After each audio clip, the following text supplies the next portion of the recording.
Olá, meus queridos e maravilhosos alunos. Boa tarde, boa tarde.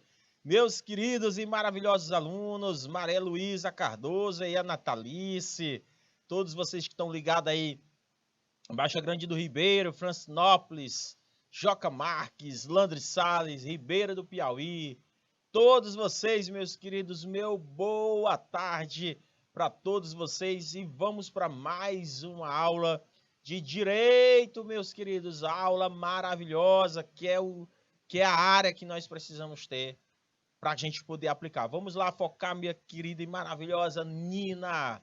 Nina, vamos focar aqui, vamos falar de legislação, empresarial. A gente vai falar de falência, recuperação, nós vamos falar de recuperação judicial, a gente vai falar dos tipos de personalidades que existem dentro da legislação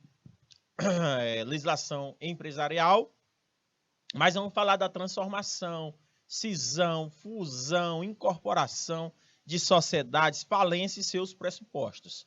É a aula de hoje, meus queridos alunos, são estes pontos exclusivos para vocês. Então, vamos lá. Professor, quais são os tipos de operações societárias?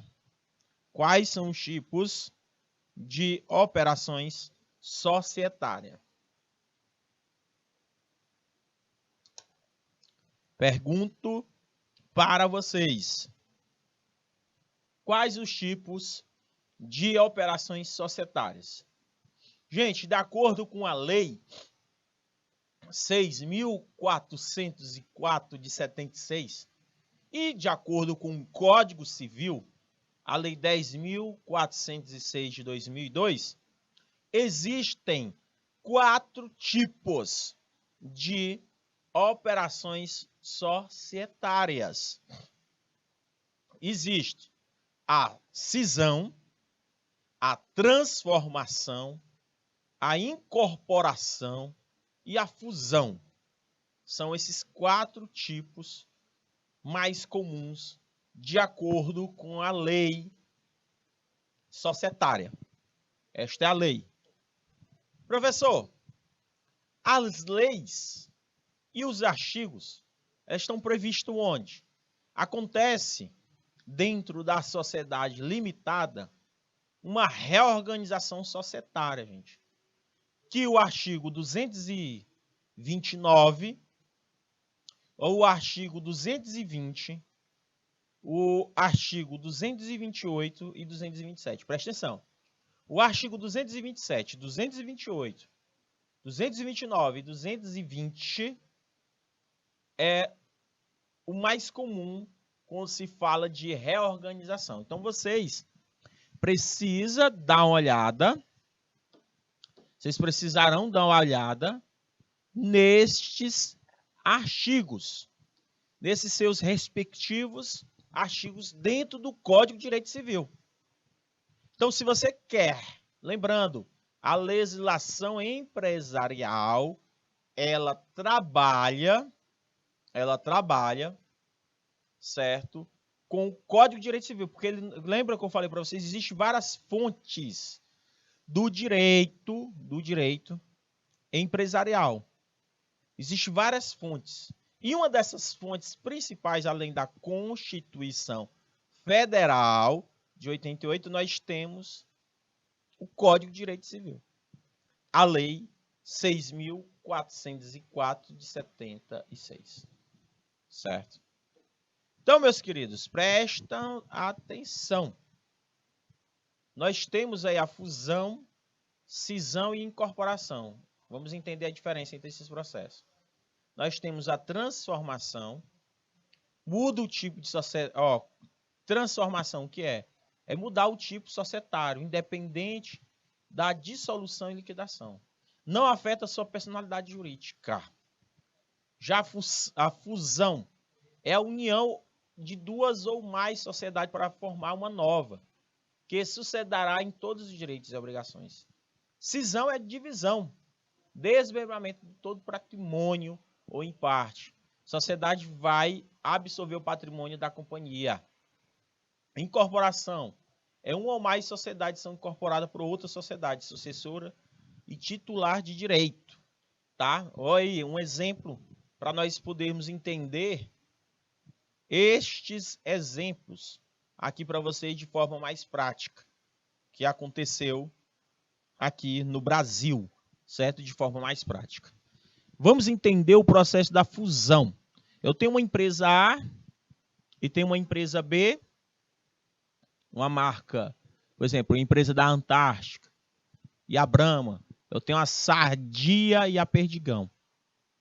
Quando eu faço a fusão, se transforma em Ambev, Antártica e a Brahma, se transforma em Ambev. Aí nós temos a Sadia Perdigão, se transformou em ABRF, Brasil Foods. Ou seja, gente, a fusão é a concentração e operação da nova empresa, onde eu vou combinar, vou fundir, eu vou juntar, certo?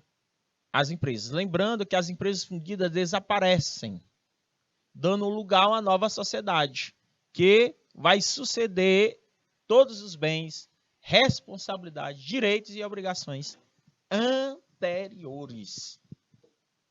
Professor, a fusão, para realizar esse processo, precisa de uma avaliação de patrimônio, acordar com a fusão em uma Assembleia Geral dos Acionistas.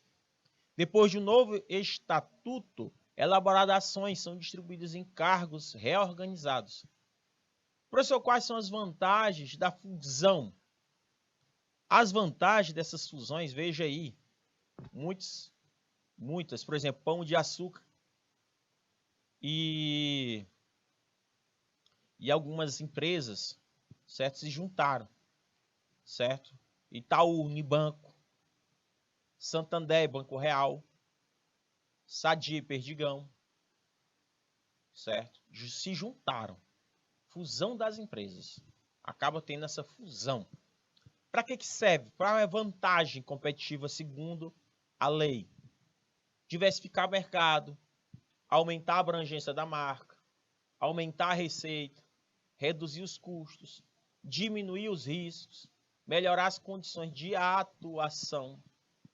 Olha só, tanto de coisas que servem para as vantagens de ter uma fusão empresarial. Certo, meus queridos? Conseguiram compreender de forma tranquila? Professor, e cisão, divisão, quebra, o que significa? A separação deles. O artigo 229 da Lei 6.404 acrescenta alguns itens que se referem à definição da operação.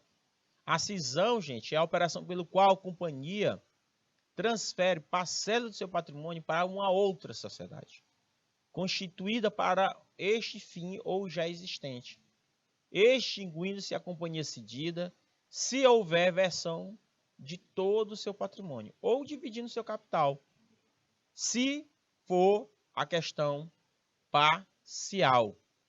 Tá, meus queridos? A questão parcial. Conseguiram compreender, meus amados alunos? Então, se for a questão parcial, então nós temos aí Sony Ericsson. Então, houve a divisão, houve a quebra, a divisão, a quebra, meus queridos. Então, conseguiram compreender? Então, houve esta quebra de maneira correta, certo? Para vocês conseguirem compreender e entender este assunto, certo?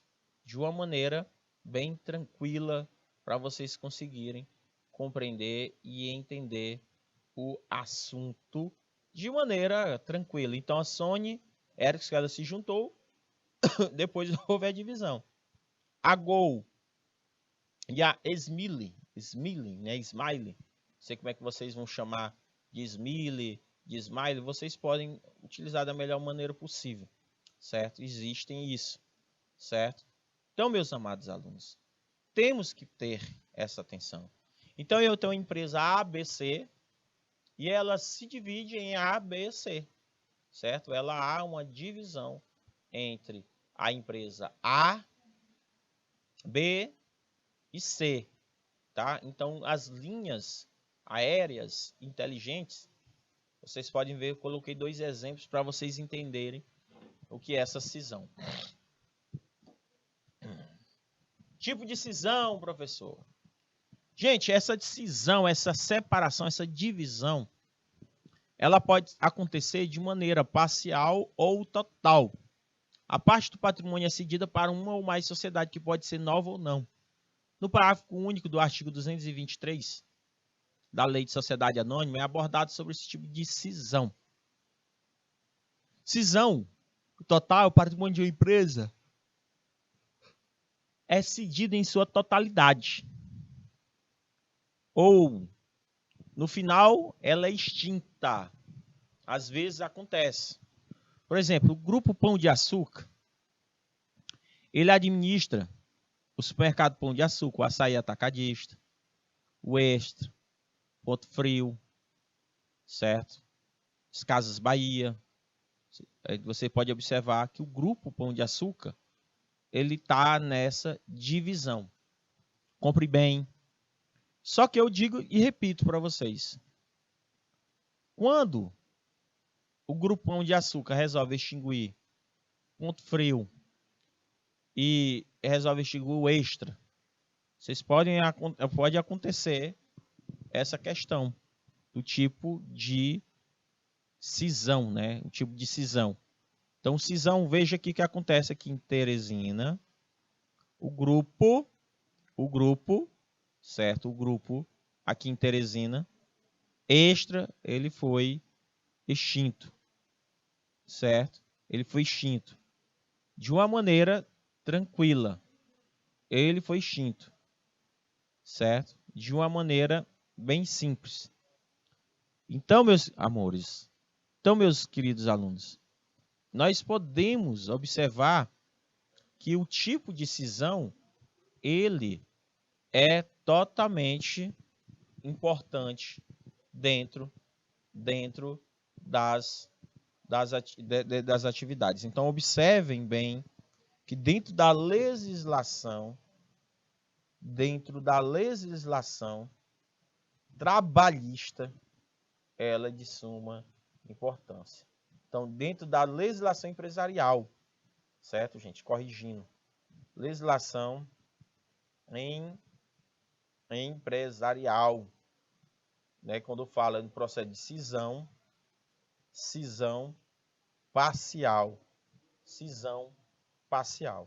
Então, cisão de empresas, o que nós precisamos saber, professor? Existem vários procedimentos,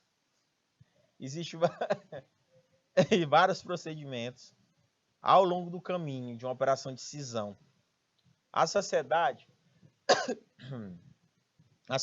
elas são criadas por pessoas que em determinados momentos, certo? Em determinados momentos, elas, né, têm determinados objetivos em comum e acabam vislumbrando exercitar a atividade econômica para gerar lucro. A cisão de uma empresa ocorre quando se transfere, meus amados alunos, uma parte ou em sua totalidade o patrimônio para uma ou mais sociedades que foram constituídas para este fim ou que já existe no mercado.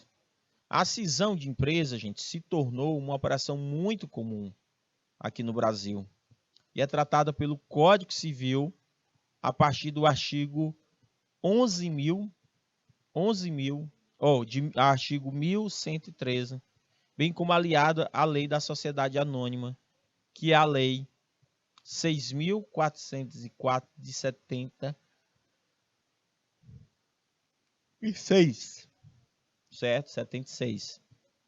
Quando é adotada essa cisão, gente? Ela vem adotada por uma empresa que possui poucos sócios, muitas vezes apenas um dos sócios, quer cindir a sociedade, geralmente a cisão ocorre em empresas com poucos sócios. A cisão vem para administrar conflitos entre sócios, sucessão, planejamento tributário ou até mesmo quando os sócios têm o desejo de separar as atividades a fim de focar em outros negócios. Parcial, como falo para vocês, é quando uma parte do patrimônio é dividido para uma ou mais sociedades. Esta é a sociedade, pode ser nova, criado para este fim.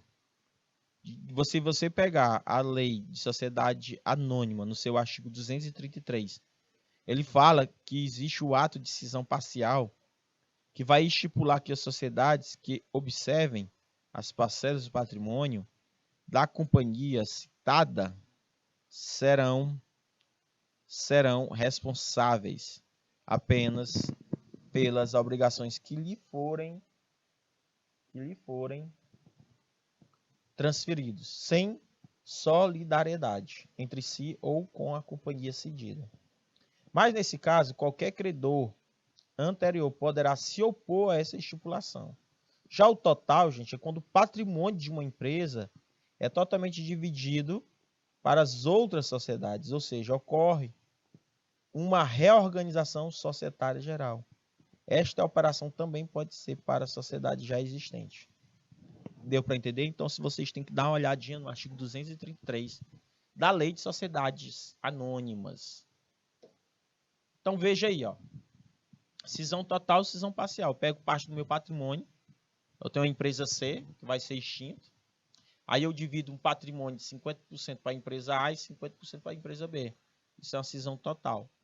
Ou eu pego, certo, outra parte, coloco 100%, né, da empresa D, eu pego 100% da A, eu pego 100% da A, 100% da D, certo? De uma maneira bem simplória. Então, nós temos aí a cisão 100%,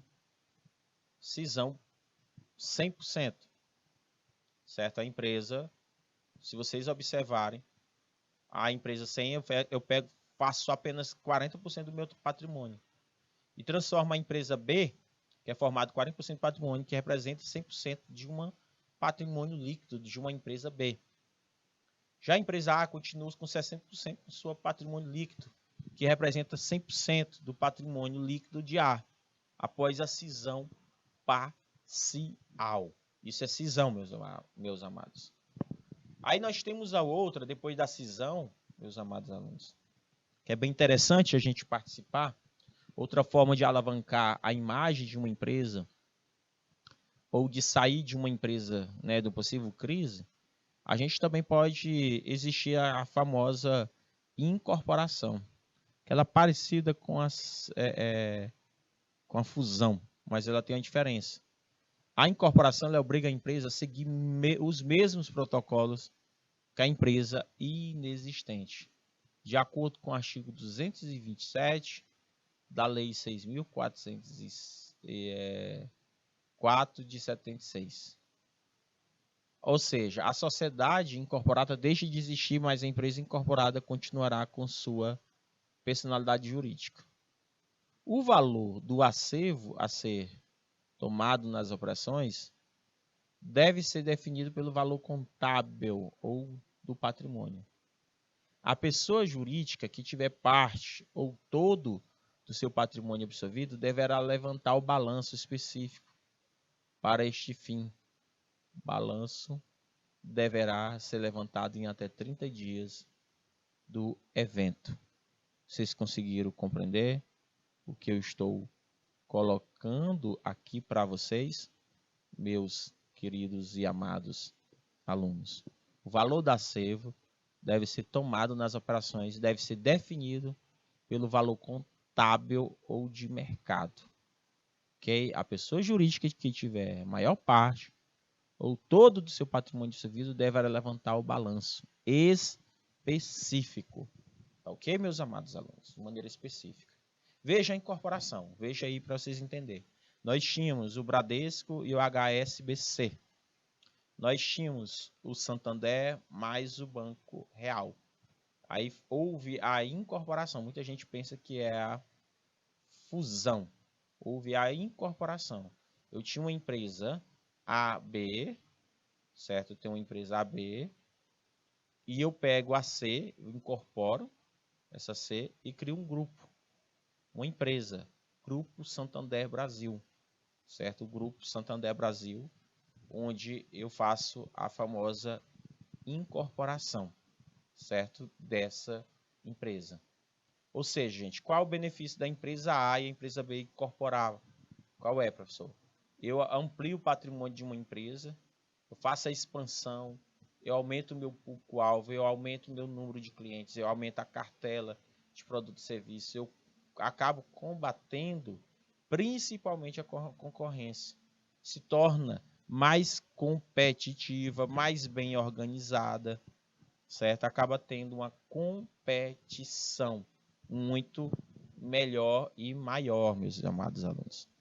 Conseguiram compreender, entender que eu estou colocando aqui para vocês a importância desta incorporação, meus amados alunos, a importância dessa incorporação para a gente não ficar perdido neste assunto, tranquilo? Há muita gente que confunde cisão, fusão, incorporação. Tem muita gente, porque dentro do direito empresarial, que é uma disciplina que deveria, dentro do direito empresarial, ser comum, tanto no ensino, o direito em si, gente, deveria ser colocado no ensino médio, pelo menos as noções básicas sobre os direitos e deveres né, direitos e deveres do cidadão. Então tá aí, meus amados alunos, nós temos aí essa... Professor, e a transformação? Consiste no ato de transformar uma espécie de sociedade em outra, independente da sua dissolução e liquidação. Independente, gente, ó, eu vou independente. Eu constituo uma nova sociedade, uma nova espécie, sem dissolver a sociedade originária, transformar a sociedade limitada em SA, um exemplo. Às vezes acontece, eu tenho uma sociedade limitada e posso transformar em sociedade anônima, certo? Sem problema nenhum. De acordo com o artigo 11.113, se vocês observarem aí, do Código de Direito Civil, a transformação obedecerá aos preceitos regulatórios da Constituição e inscrição dos próprios tipos em quem vai converter. Por exemplo, requisito, eu tenho um consentimento de todos os sócios. Sócio não aceita, pode retirar-se, recebendo o valor de sua cota. Então, eu transformo a sociedade em limitada em sociedade anônima. Certo? Pode acontecer isso, de acordo com o André Luiz. Pode acontecer a questão, né, da regulamentação da Constituição e inscrição. Tranquilo, gente? Conseguiram compreender? Entender que eu estou colocando aqui para vocês de uma maneira bem simplória? Tranquilo? Então não se perca, tá? Então entenda bem, pessoal aí de Ribeira do Piauí, Lã de Sales, pessoal aí de Francinópolis, Joca Marques, Francinópolis, Ribeira do Piauí, todos vocês aí. Espero que vocês estão conseguindo compreender qual é a diferença de cada um. Professor, quando uma empresa ela não faz nem a cisão, nem a fusão, nem a transformação, nem a incorporação, ela pode fazer o quê? Pedir a falência, uma certidão, pedir a falência. Ou seja, como funciona essa falência? É a consequência de um processo de concordato, que é chamada recuperação judicial, que não deu certo. A falência é a consequência de um processo de concordata. Eu faço a minha recuperação judicialmente, que não deu certo. Ou seja, o mesmo tentando renegociar as dívidas e trabalhando quase que exclusivamente para pagá-las, não foi possível quitar os débitos. Apesar de triste e indesejada, a falência funciona como um mecanismo de proteção para o comércio e para o crédito, porque uma vez fechada a empresa falida, parará de acumular dívidas mês a mês, sem ter como pagá-las. É uma forma de proteção para esse cidadão. Certo, meus queridos? Falência, como funciona a morte de uma empresa? Ao abrir uma empresa, a empresa tem seu patrimônio apreendido, quando você abre a falência. O objetivo de pagar os débitos ficará em aberto por meio de uma execução coletiva universal, no qual todos os credores participam, todos.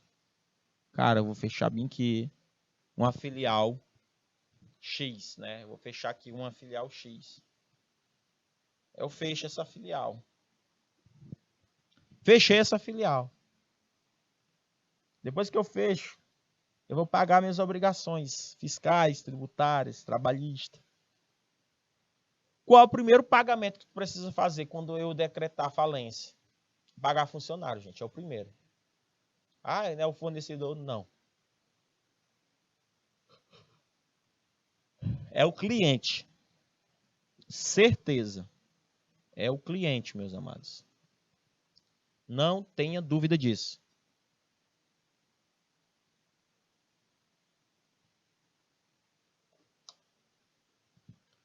Professor. Então comecei a compreender que é esta questão de pagar débitos ficará em aberto, né? Então, por meio de execução coletiva universal, do qual todos os credores participam, todo mundo. Quem que eu vou pagar primeiro? Os funcionários. Depois fornecedores. Por último, você se paga o aluguel, ou tá. Se não der para pagar os fornecedores, não paga. Mas o principal, por exemplo, quando a VASP aqui no Brasil quebrou, entendeu? Ela teve que pagar primeiro seus funcionários. E quase todo mundo não recebeu. Tem gente que até hoje espera indenização. É complicado quando você deve. É muito complicado quando você deve fornecedores. Então tá aí. Ordem de preferência para pagamento das dívidas, descrita na legislação sobre recuperação judicial. Ou seja, gente, a ordem de preferência, como eu falo para vocês. Primeiro, quando eu vou decretar falência, os trabalhistas, limitados a 150 salário mínimo por credor em decorrentes dos acidentes de trabalho. Limitadas a 150 salários mínimos em decorrência ao credor. Créditos com garantia real até o limite do valor do bem gravado. Os impostos não pagos, outra coisa que eu tenho que pagar, os impostos. Mais executados de multas tributárias. Os débitos com privilégio especial. Os créditos quirográficos, ou seja, sem nenhuma garantia de recebimento. Multas contratuais e as penas por infrações, por leis penais ou administrativas. Critérios subordinados. Pode ser previsto em lei, contrato ou em pertences aos sócios, administradores, empresa falida que não tem vínculo empregatício. Então, dentro de uma falência de uma empresa, segundo a legislação empresarial, a ordem de pagamento da dívida será os trabalhadores. Aí depois que nós vimos a cisão, incorporação, transformação, a gente vai trabalhar agora a personalização e conceitos das sociedades empresárias. A pessoa é o ente a quem a ordem jurídica confere poderes. A pessoa pode ser natural, pessoa física ou pessoa jurídica. Pessoa jurídica, gente, é o ente fictício formado por pessoas naturais, patrimônios, reconhecido por um sujeito de direitos e deveres. Já a pessoa natural é a pessoa, indivíduo que nasce com vida. Ah, professor, agora o senhor está falando da personalização, as principais personalização e conceito de sociedade empresária, exatamente que está previsto no artigo 981. Pessoa é o ente em que a ordem jurídica se refere aos poderes.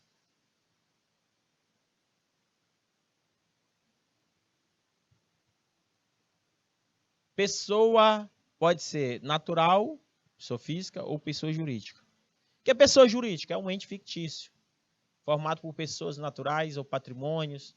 Ou seja, gente, é empresa. É uma empresa. Pessoa jurídica, eu até cheguei a comentar com vocês, ó.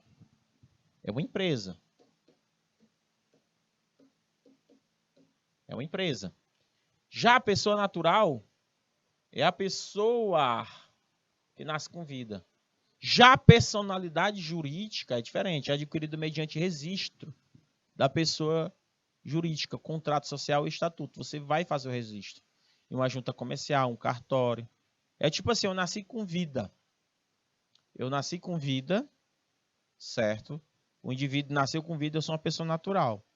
Aí eu vou adquirir uma personalidade. Não uma personalidade, certo? Uma personalidade onde eu quero ter meus direitos e deveres. Então eu vou no cartório, vou registrar, fazer o meu registro de nascimento. E eu vou também tirar o meu RG e CPF. Eu passo a ser conhecido, ser reconhecido. Por isso que é importante ter essas questões da documentação. Já uma sociedade empresária surge por meio de contrato ou convenção em duas ou mais pessoas mutuamente se obriga a contribuir com esforços e recursos, certo? Professor, dentro da classificação, hoje nós vamos ver a classificação não personificada e personificada, onde eu vou ver o que é uma sociedade simples, a sociedade empresária, o que é essas classificações. Por exemplo, sociedade não personificada. Não personificada não gozam de personalidade jurídica. Não se inscreve em nenhum órgão, é não personificada. Não é reconhecida, não pode se inscrever em nenhum órgão competente. Já personificadas são aquelas que constituem um documento escrito no registro público das empresas mercantis, junto com as comerciantes, registro civil das pessoas e etc. Já a sociedade simples é uma sociedade empresária. A sociedade simples desenvolve uma atividade econômica, mas não desenvolve um objeto, certo? Não desenvolve um objeto, segundo o artigo 982 do Código Civil. Já a sociedade empresária exerce a atividade econômica organizada para a produção ou circulação de bens e serviços previstos, meus amados, no artigo 966 e 967. Então, nós temos a sociedade personificada e não personificada. A diferença entre elas, gente, não resiste no objeto social, mas na realização dessas atividades, certo? Por exemplo, nós temos outra, a sociedade simples pura e a sociedade simples limitada. Qual a diferença, professor? Sociedade simples pura, quando a sociedade formada não adota nenhum tipo de sociedade. Já a sociedade simples não pura é quando a sociedade simples adota um dos tipos societários em nome coletivo em que acontece. Não pode adotar os tipos sociedade anônima e nem a comandita ou ações. Então veja só, aí é um tipo mapa, aí posso mostrar para vocês de uma forma geral. Sociedade empresária, ela tem que estar em uma junta comercial, certo? Tem uma junta comercial, tem um sócio A, o sócio B, tem uns funcionários, sala de reunião, setor de cobrança, o atendente, ou seja, característica impessoal da administração, da sociedade e o exercício da atividade, o estabelecimento complexo. Já uma sociedade simples, gente, eu resisto no cartório, né? Poucos funcionários, recepção, tem o estacionamento, personalidade, ó, na administração da sociedade e no exercício da atividade, certo? Ou seja, quando eu coloco uma no cartório, quando eu resisto a empresa no cartório, é a sociedade simples, limitada. Já quando eu coloco a sociedade empresária limitada, é na junta comercial. Essa é a diferença. Ou seja, a sociedade pode se enquadrar nas hipóteses acima, certo? De uma maneira bem simplória, tá? Bem simplória para a gente poder entender. Então, gente, a sociedade empresária por natureza ou por equiparação, ela tem essa diferença, ó. Por natureza, são sociedades que são empresárias por força de lei. Já por equiparação, são sociedades que a lei as equipara em razão do seu objeto, como atividade rural, certo? Ele pode ser considerado uma atividade empresarial, tá? Aí nós temos a sociedade de pessoas e de capitais. O que significa de pessoas? São sociedades que dão mais importância no termo do affectio societis, a vida, o afeto ou o sentimento. Significa o desejo, o manifesto da sociedade, a expressão, tranquilo? Classificação da sociedade. Sociedade de pessoas e de capital. Capital são sociedades que admitem a transmissibilidade dos direitos e obrigações de cada sócio, permitindo qualquer indivíduo adquirir uma parte dos direitos ou a retirada, né? Então nós temos a sociedade de pessoas simples em nome coletivo, sociedade mista, que a sociedade em comum ela pode ser considerada simples, a sociedade de capital e a sociedade limitada, tudo previsto no artigo. Então, gente, sociedade de pessoas e sociedade de capital. Então, a primeira coisa que vocês têm que entender quando vocês começarem a estudar sobre direito empresarial é saber como é que acontece uma fusão, acontece uma cisão, uma incorporação e saber o tipo de sociedade que ela está sendo formada. Então, como eu falei para vocês, nós temos a sociedade anônima, que ela é feita pelo estatuto, ela trata-se através de ações iguais, não existe solidariedade em relação ao capital social, ela tem o capital ou a sociedade de capital, a denominação, certo? Tem a questão do SA. Já a sociedade limitada, ela é feita através de contratos, cotas, pode ser iguais ou desiguais, sócios respondem de maneira solidária pelo que falta para integrizar o capital social. A sociedade de pessoas, regra, firma uma denominação, certo? Firma ou denominação limitada, pode ser chamada de firma. Não, então, gente, está aí o exemplo de diferença desses dois. Aí nós temos, né, a sociedade dependente de autorização, que é algumas sociedades, em razão de sua atividade ou origem, subordinam a obtenção, autorização concedida pelo Poder Executivo, tem um prazo de até 12 meses, contato com a publicação sem autorizar o início das atividades. A sociedade de instituições financeiras tem um inciso, certo? O exemplo, sociedade que exploram essa sociedade. Essa autorização, ok? Aí, gente, sociedades nacionais e estrangeiras estão previstos no artigo 1126 do Código Civil, 1134. O que seria uma sociedade nacional? É organizada conforme a lei brasileira e tem o país a sede da sua administração.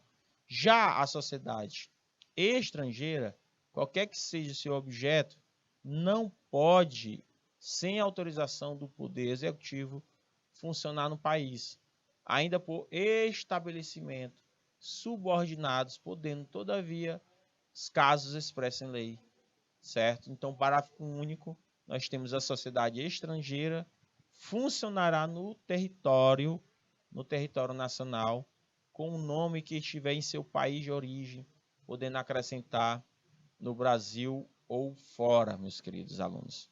Para a gente finalizar, nós temos a sociedade de capital fixo e variável. Capital social, é o valor previsto em contrato, estatuto, em forma de participação, pode ser dinheiro ou bens. Nós temos o capital fixo, é a regra entre a sociedade simples e empresária. Qualquer mudança, para mais ou para menos no capital, deve ser interditado por meio de alteração. E nós temos o contrato variável ou dispensável.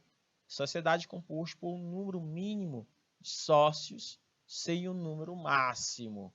Deu para entender e compreender, meus queridos alunos? Então, nós temos esse termo. Já nós temos, por último, a sociedade não coligada e coligada, certo?